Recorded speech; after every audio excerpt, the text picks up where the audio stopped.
영어 단어에 보니까 골드 디거라고 하는 단어가 있더라고요. 물론 이건 뭐 속어죠.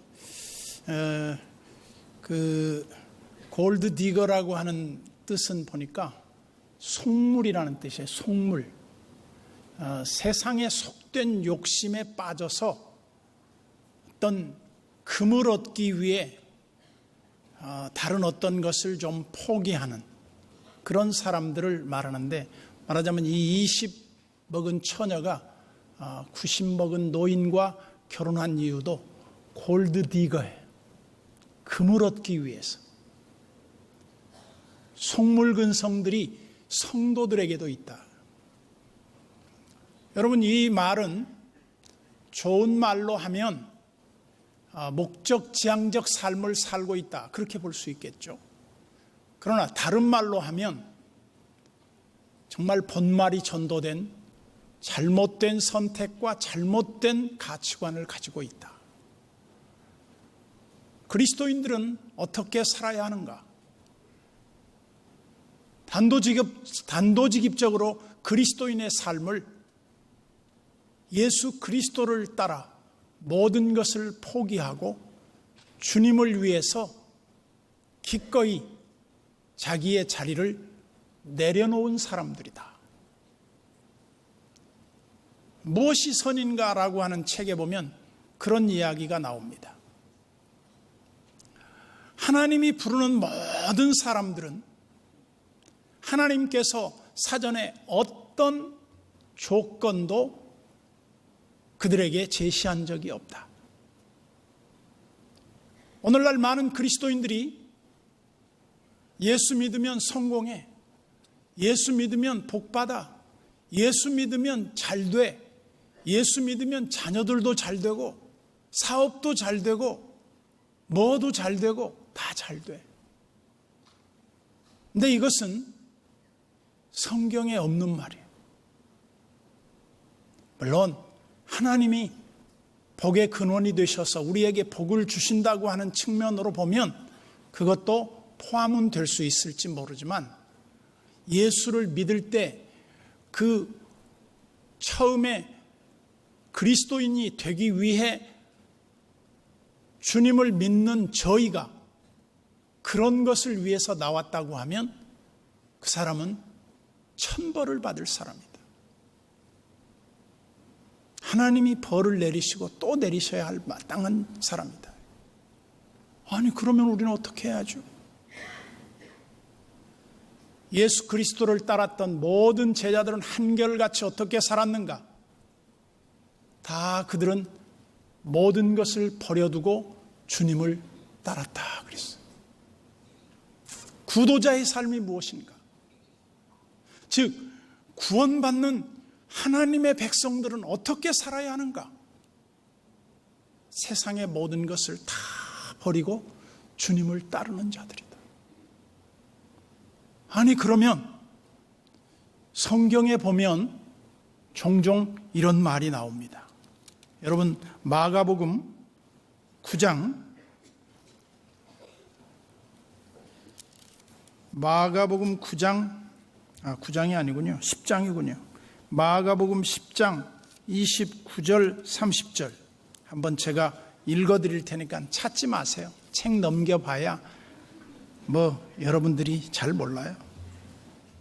예수께서 이르시되 내가 진실로 너희에게 이르노니 나와 복음을 위하여 집이나 형제나 자매나 어머니나 아버지나 자식이나 전토를 벌인 자는 현세에 있어 집과 형제와 자매와 어머니와 자식과 전토를 100배나 받되 박해를 겸하여 받고 내세의 영생을 받지 못할 자가 없느니라. 여러분, 이 말씀은 우리가 예수 믿기 전에 예수 믿으라고 하면서 한 말이 절대 아니에요. 이미 예수를 믿기 위해서 모든 걸 버리고 따라온 사람들에게 우리는 어떻게 되죠? 그렇게 물었을 때 주님이 답해준 후기의 신자들에게 주시는 영적인 보상을 의미해요. 여러분들이 만약에 문자대로 말한다면 말이죠. 여기 보면 이런 말씀이 있잖아요. 나와 복음을 위하여 집이나 형제나 자매나 어머니나 아버지나 자식이나 전토를 벌인 자는 현세에 있어 집과 형제와 자매와 어머니와 자식과 전토를 100배나 받는다. 어머니, 아버지 버리고 예수님 믿었어요. 그리고 자식들 버리고 예수님 믿었어요. 그리고 밭도 집도 버리고 믿었어요. 그랬더니 마침 예수 믿고 나니까 집이 100채가 되고 아내가 100명이 되고 자식이 100명이 되고 아버지가 100명이 되고 막 이런 게 아닙니다. 다른 말로 하면 너희가 잃어버리고 나 때문에 손해났던 모든 것, 그것보다 훨씬 가치 있는 일에 너희에게 내가 얼마든지 복을 줄 것이다 이 말이에요. 그러면 제자들이 그렇게 복을 받았으면 막 떵떵거리고 엄청 잘 살았습니까? 그렇지 않습니다. 전혀 그것과는 상관이 없습니다. 그들은 어떻게 살았는가? 모든 것을 버리고 모든 것에 불이익을 감수하며 고난 속에서 주와 복음을 위해서 어려운 길을 갔습니다. 그게 구도자의 길입니다. 오늘날 기독교인이 된다고 하는 것 속에는 상당히 속물 근성이 우리도 모르는 사이에 들어와 버렸어요. 교회 안에 신자들의 그 사고 속에 들어와 있어요. 예수 믿으면 잘 된다며, 복 받는다며, 성공한다며. 성경에 어디에 그런 게 나와 있죠? 그 100배나 복을 받았잖아. 아니, 이삭은 그 해에 씨를 뿌렸더니 1000배의 복을 받았더라고. 여러분, 성경을 로또 복권으로 쓰지 마세요. 성경은 그렇게 약속하지 않습니다. 나와 복음을 위해서 모든 것을 버려두고 예수를 따랐던 많은 사람들은 어떻게 따랐습니까? 바닷가에서 열심히 배를 몰고 가서 생선을 잡고 있는데 예수님이 오셔서 나를 따르라 그랬어요. 나와 함께 복음을 위해서 일하자. 근데 나 따라가면 뭐 줄 거예요? 집 10채 줄 거예요? 그런 말 없어요. 그 즉시 그들은 배와 그물을 다 버려두고 예수님을 따랐어요. 그랬더니 막 100배로 주었습니까? 안 줬습니다. 그러면 예수님이 우리한테 거짓말한 겁니까? 아닙니다. 왜 우리 주님을 따르는 사람들이 이렇게 얄팍한 이 세상의 어떤 잘못된 신앙인의 전형을 따라가고 있는가? 그러나 우리가 하나 이것은 분명히 짚고 넘어가자. 그게 뭐냐? 당신이 왜 예수를 믿습니까? 그렇게 질문했을 때 우리가 분명히 답변할 말이 있어야 합니다. 여러분들이 내가 다 마이크를 들이대고 인터뷰를 한번 했다고 가정을 해보세요. 성도님, 왜 예수를 믿습니까? 그러면 여러분들 중에 여러 가지 답변이 있겠죠. 그냥요. 부자 되려고요. 성공하려고요. 복 받으려고요. 교회에 이쁜 자매들이 많다고 해서요. 여러 가지가 있겠죠. 그것 때문에 예수 믿습니까? 그건 아니죠. 그러면 무엇 때문에 당신은 신앙의 길을 접어들었습니까? 이것은 영적으로 말하면 하나님께서 우리를 자기 백성 삼으시고 우리를 하나님이 특별한 소유로 삼으시고 우리를 구별하여 하나님의 소유로 삼았기 때문에 우리가 하나님 앞에 나온 겁니다. 그 이하도 그 이상도 아니에요. 그러면 오늘날 교인들은 무엇을 추구하는가? 현대인들이 추구하는 가장 추구의 그 정점에 뭐가 있느냐? 세속적인 것. 성공이 있어요. 축복이 있어요. 여러분들 기도를 들어보면 뭐 복을 주시고 만배나 축복하시고 잘되게 하시고 건강하게 하시고 뭐 하시고 다 들어보면 매우 이기적이고 세속적인 그런 내용들이 거의 다를 차지하고 있어요. 나쁘다는 말이 아니에요. 그게 목표가 되면 안 된다는 거예요. 그것은 하나님이 주시는 그냥 작은 하나의 보너스일 뿐이지 우리들의 삶은 오직 주님과 복음을 위해서 이 땅의 모든 것을 버리는 거예요. 모세는요, 얼마나 위대한 사람이었느냐. 모세는 낳을 때부터 벌써 다른 사람. 모세는 그 어머니가 낳았을 때 보니까 이 아들이 특별한 아들처럼 보였어요. 그래서 그 아이를 국가의 명령인 그 아이를 다 원래 숨통을 눌려서 애들을 다 죽여야 되는데 믿음으로 그 아이를 죽이지 않는 거예요. 이 아이가 뭔가 하나님을 위해서 할 일이 있는 아이로 보인 거예요. 그래서 그 아이를 살립니다. 근데 살려가지고 너무너무 비밀리에 이 아이를 울음소리도 좀 차단해 보려고 막 우리식으로 말하면 방음 단열재 막 써가지고 애를 방에다 키웠는데 너무 울음소리가 커요. 그래서 더 이상 도저히 관리할 수가 없어서 그 아이를 나일강 강변에 이집트의 그 파라오의 명령 때문에 어쩔 수 없이 그냥 강물에 이 바구니에다가 방수 처리해가지고 아이를 담아서 그냥 띄워보내요. 이 아이의 미래는 난 모른다. 하나님이 알아서 하시겠지. 그 애가 3개월 된 아이가 나일강 강변을 둥둥둥둥 떠서 갑니다. 그런데 참 하나님의 섭리는 묘해요. 그 버려진 아이를 하나님께서 가장 안전하고 가장 좋은 파라오의 딸의 양아들이 되게 해요. 그래서 여러분들이 투투모세 2세가 바로 누굽니까? 바로 우리가 말하는 모세오경의 저자 모세를 말해요.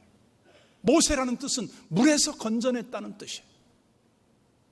그런데 이 모세가 말이죠, 왕실에서 특별하게 자랍니다.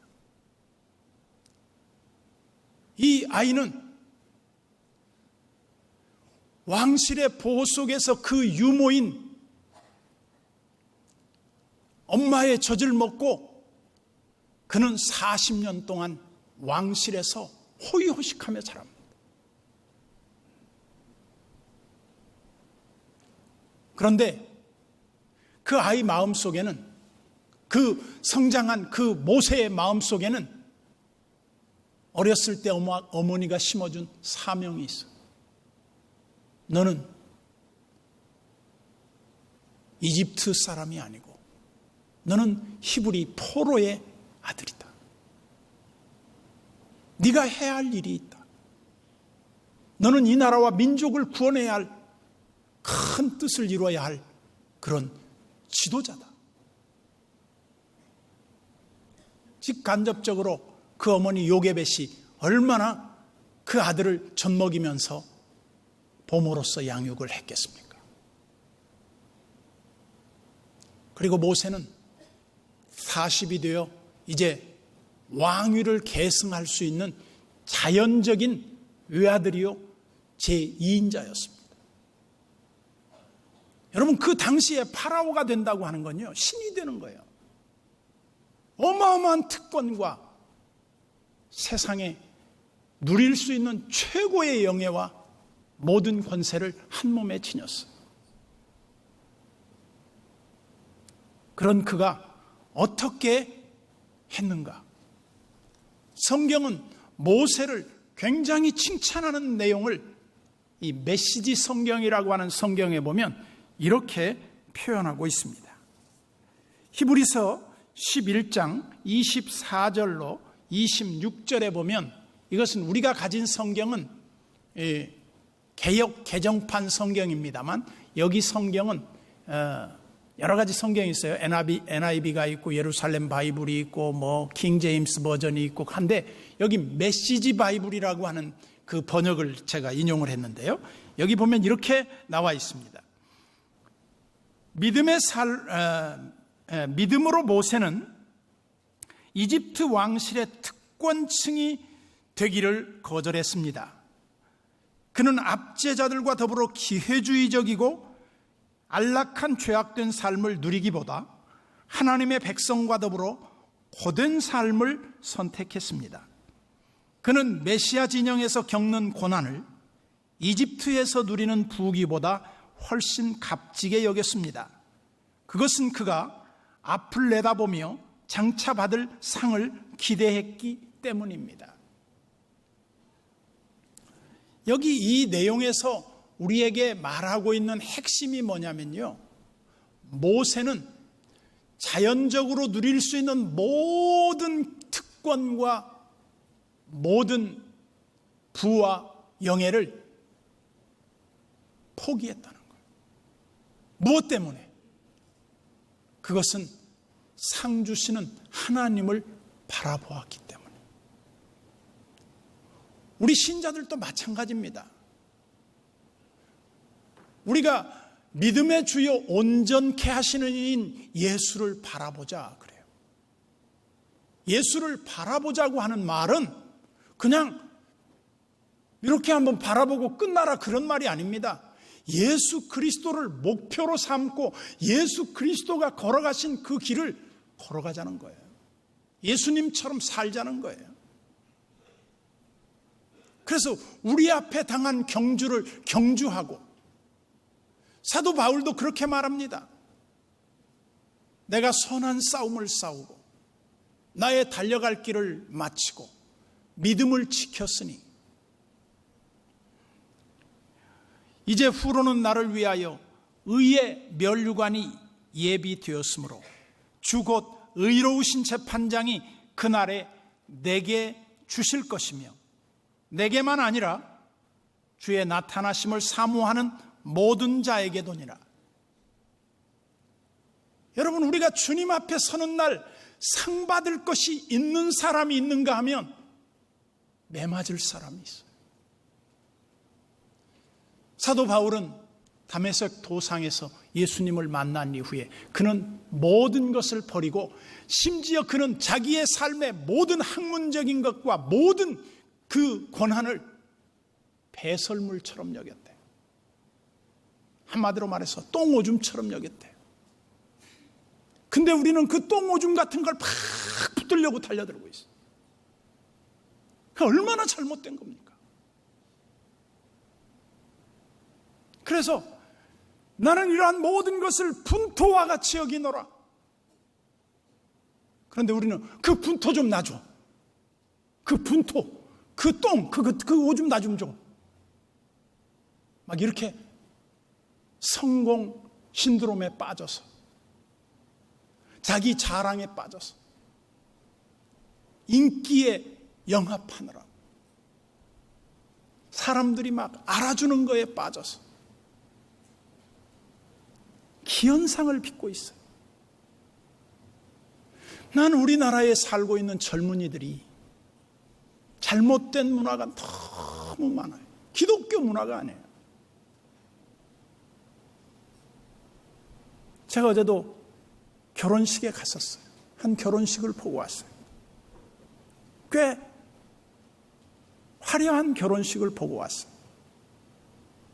요즘 젊은이들은 얼마나 과시문화와 소비지향적 문화에 익숙해 있는지 몰라요. 그게 전부 다 뭡니까? 빚입니다. 빚. 빚더미에 올라앉아서 그런 과시를 하고 있는 거예요. 그거 버려야 됩니다. 진짜 버려야 합니다. 전부 다 빚이에요.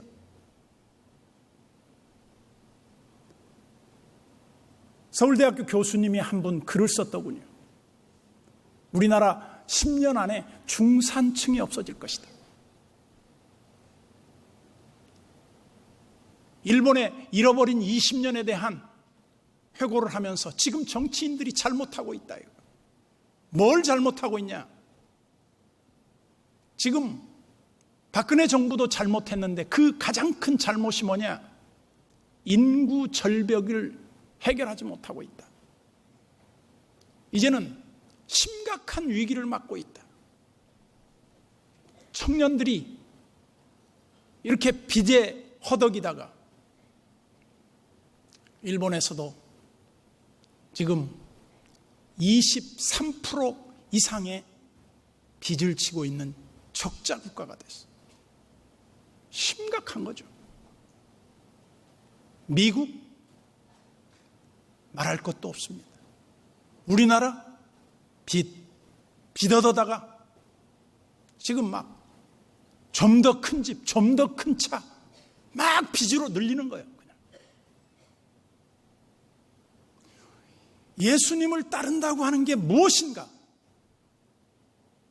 절제와 헌신과 자기 낮아짐과 내려놓음과 이 자기 비움의 영성과 이런 것들이 정말 필요한데 어떤 걸로도 이들의 그 브레이크 없는 자동차와 이 가속 자동차를 잡을 길이 없는 거예요. 언제 알겠습니까? 망하고 난 뒤에.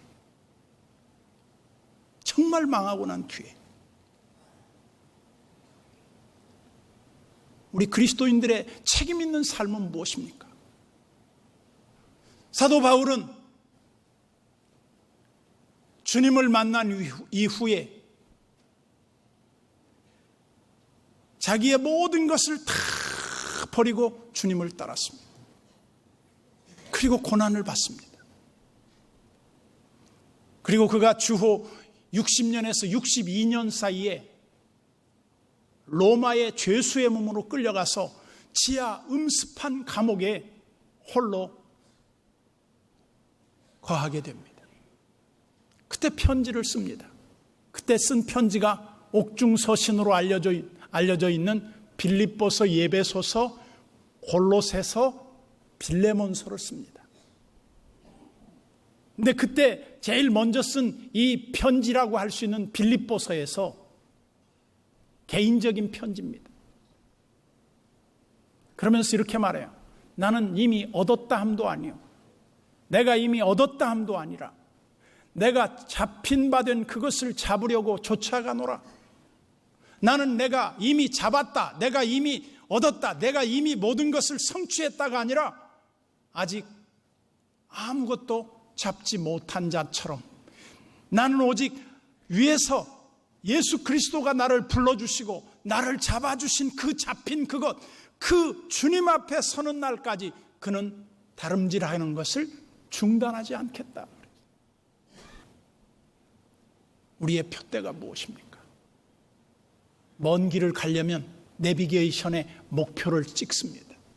그러면 그 목표가 우리를 계속 어디로 가십시오, 어디로 가십시오 안내합니다. 난 여러분들의 그 인생 내비게이션 목표 설정이 잘못되어 있다면 다시 한번 예수 그리스도를 잘 믿자. 예수 그리스도를 분명히 목표 삼고 바른 신앙으로 우리가 무장하자. 여러분, 예수 제일 잘못 믿는 거 내가 여러 번 말했지만 대충 믿는 게 잘못 믿는 거예요. 편하게 믿는 게 굉장히 잘못 믿는 거예요. 그리고 그냥 아무렇게나 믿는 게 굉장히 잘못 믿는 거예요. 이런 글이 있더라고요. 터키의 시인 나짐 히크메트라고 하는 사람이 신과의 인터뷰라고 하는 글에서 보면 인간에게 가장 놀라운 점이 있다면 무엇일까요? 그렇게 물었어요. 그랬더니 인간이 태어나면서 그 어린 시절이 너무 지루하다고 너무너무 서둘러 어른이 되고 싶어서 안달이 나 있는 거예요. 그런데 이제 그가 성인이 됐어요. 성인이 되면 또 젊어지려고 안달이 나 있는. 나이 든 사람들은 어떻게 성형을 해서라도 그냥 목주름이라도 없애려고 애를 써. 그렇다고 젊어집니까?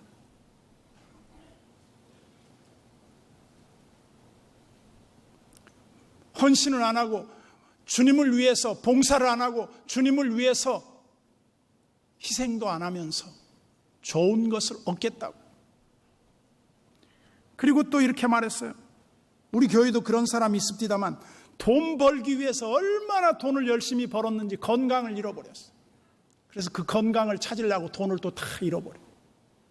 이런 짓거리들을 하고 살아가는 사람들이 이 시대를 살고 있는 사람들의 특징이라는 겁니다. 어리석다는 말이에요. 어리석음을 벗어버리고 진리이신 예수 그리스도를 붙잡고 주님 잘 따르는 거, 주님 잘 믿는 거, 이건 보상이 있는 거예요. 하늘에서 너희의 상이 큼이라. 주님 앞에 상 받는 그날까지 우리의 목표와 우리의 삶이 조금 더 흐트러짐 없기를 진심으로 축복합니다.